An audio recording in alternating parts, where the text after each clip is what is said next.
এই ফাজিল, সুরসুরি লাগছে তো। না জান, আজকের কোনো ছাড়াছাড়ি হবে না। তোমাকে অনেক আদর দিব আজকে। বাবু, খুব খারাপ লাগছে আমার, প্লিজ ছাড়ো। কেমন কেমন যেন লাগে। খুব বেশি ব্যথা লাগে আমি কাছে আসলে, স্পর্শ করলে?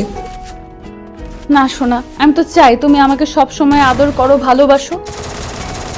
তাহলে সব সময় এভাবে দূরে সরিয়ে দাও কেন? বাবু, তুমি জানো না আমার কত একটা সুরসুরি আছে।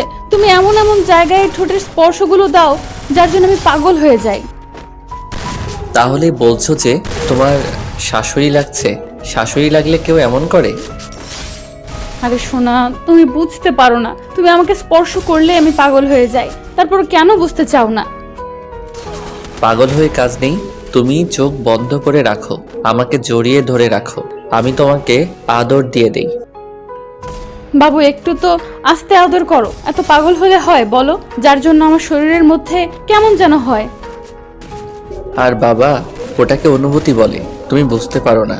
ভালোবাসার মানুষের স্পর্শ পেলে মানুষের শরীরে এমন এক শিহরণ বয়ে যায়। তোমাকে বুঝিয়ে দিতে হবে সবটা, নাকি তুমি পিচ্ছি বলো? আমি পিচ্চি হতে যাব কেন? দুদিন পর তোমার পিচ্চির আম্মু হব।